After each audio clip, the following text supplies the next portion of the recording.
মসজিদটা কেমন দেখছি আর আপনাদের মাঠটা দেখে গেলাম।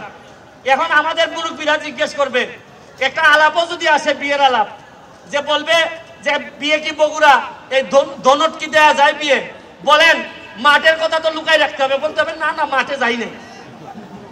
মাঠের কথা বললে তবে আমার একটা বিশ্বাস মাঠটা ভালো হয়ে যাবে। শুনেন, একটা মাঠ যদি না থাকে তো অহংকার করার মতো কিছু থাকে না। আর আজকে কেউ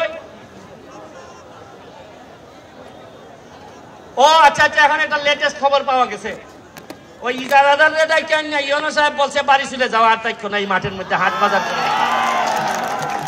আমার বিশ্বাস এই মাঠে যদি আপনারা একটা একাডেমি, এই ভাই আছে অনেক বড় মাপের, জাতীয় দলে পর্যন্ত খেলছে, কালকে রাতে 12টা থেকে 2টা পর্যন্ত আপনার এলাকার ফুটবলাররা আর এই কমিটিরা যে পরিমাণ আদর করছে আমাদের, আমার কাছে মনে হয়েছে এই ধরনের মানুষ থাকার পরেও বগুড়ার ফুটবলটা আরো আগাচ্ছে না কেন।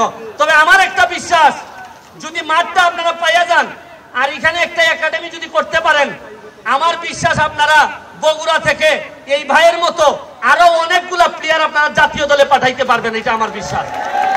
শুনেন, মাঠের জন্য ইজারাদার সাহেব যদি আল্লাহর রাস্তে আমাদেরকে মাফ করে এই জায়গাটা যদি ছেড়ে দেয়, আমি যেদিন আমারে উনি বলবে আমি উনারে 50,000 টাকা পাঠাবো। আর উনি যদি বলে বগুড়াতে একটা একাডেমি এই মাঠে করবে, যে একাডেমির ছেলেরা প্র্যাকটিস করবে এখানে, তাইলে আমি, শুনেন, আমি তো ইনকাম করি আমার সব সিলেটের মানুষের কাছ থেকে না। আমি যে হাইকোর্টে বসে থাকি ব্যারিস্টার হিসাবে, কত বগুড়ার মানুষ থেকে যে টাকা ইনকাম করছি, মার্ডার করলেই তো আমার কাছে যাইতে হয়। তখন আমি চিন্তা করলাম যে আপনারা যদি একাডেমি করেন, তাইলে আগামী বগুড়ার যে মক্কেল আমার কাছে যাবে, তার কাছ থেকে যে ফিটা নিব লাগাই হইল একাডেমির জন্য আরো 50,000 টাকা আমি আপনাদেরকে দিয়ে দিব। এমন তো টাকা নিয়ে কবরে যাব না। ব্যারিস্টারের যা টাকা আছে, আমি আমার পরিবারে বলছি যে আমার টাকার দিকে নজর দিবা না, আমার টাকার দিকে নজর দিবে হচ্ছে কি বাংলাদেশের মানুষ, যা ইনকাম করবো সব বাংলাদেশের মানুষের। তবে কি বলবেন, ইজারাদারের দোষ দিয়ে লাভ কি, আর ইউনো সাহেবের দোষ দিয়ে লাভ কি?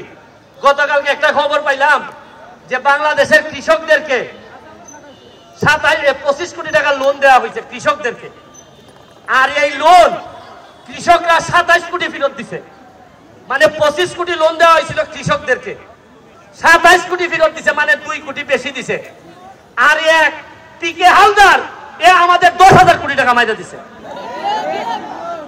এই এলাকায় এইভাবে দেশটাকে নিয়ে কঠিন, খুব কঠিন। তবে একটা সমাধান আছে, রাজনীতির কথা বলবো না, রাজনীতির বয়স আমাদের হয় নাই। তবে আপনাদেরকে বলে পড়াশোনাটা যদি আল্লাহর রাস্তায় করেন, শুনেন, পড়াশোনা কইরা আমি একটা ওজোপাড়াগাই থেকে উঠে আইসা আমি আজকে ব্যারিস্টার সুমন হিসাবে, কেউ আমারে জিজ্ঞেস করে না তোমার বাবার নাম কি। একটা মানুষও জিজ্ঞেস করেন নাই, একটা মানুষও জিজ্ঞেস করেন নাই যে আমার দামি একটা ফ্ল্যাট আছে কিনা ঢাকায়। কারণ আমাকে আপনারা আমার পড়াশোনা দিয়ে মূল্যায়ন করেন, আমার মানবতাবাদী কাজগুলা দিয়ে আমার মূল্যায়ন করেন।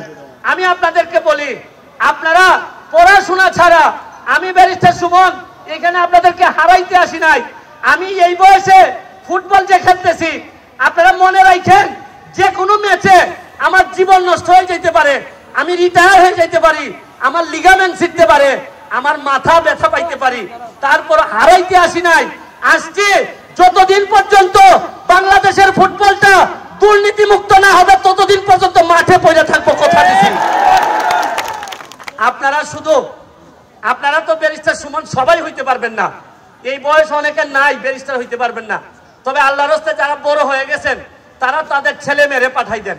শুনেন, আমি ব্যারিস্টার সুমন সুপ্রিম কোর্টে বসি, যদি আপনাদের ধুনট উপজেলায় কোনো মানুষ টাকার জন্য কোনোভাবে পড়াশোনার একটা ভালো লেভেলে চলে গেছে, মেডিকেলে ভর্তি হইতে চায়, ঢাকা বিশ্ববিদ্যালয়ে ভর্তি হইতে চায়, ভালো জায়গায় ভর্তি হইতে চায়, আপনারা যদি না পারেন সুপ্রিম কোর্টের 1 নম্বর হল রুমে আমার কাছে পাঠাই দিবেন। আমি কথা দিতেছি, ধুনটের কোনো মানুষ যদি আমার কাছে যায়, সত্যিকারের যদি প্রয়োজন হয়, আমি দরকার হইলে জমি বেচা হইলে এদেরকে পড়াশোনার টাকা দিব। শুনেন, জন্মাইছি হবিগঞ্জে, হয়তো জন্মের কারণে হবিগঞ্জের প্রতি আমার ঋণ আছে, চুনারঘাটের প্রতি আমার ঋণ আছে, কারণ ওই জায়গায় আমার জানাজা হবে। তবে মানুষ হিসাবে মনুষ্যত্বের দাবি নিয়ে সিলেট যখন বিপদে পড়ছিল বন্যার সময় আপনারা যেভাবে বগুড়াবাসী আমাদেরকে সহযোগিতা করছেন, এই দানের কথা আমরা ভুলি নাই। আপনারা যদি কখনো বিপদে পড়েন, আমরা সিলেটবাসী আপনাদের পাশে দাঁড়াবো। আমি আপনাদেরকে এখানে যারা মেহমানরা আসছেন, প্রশাসন থেকে শুরু করে সবার প্রতি অনেক বেশি কৃতজ্ঞতা রইল। আপনারা আমাদেরকে সম্মানিত করেছেন।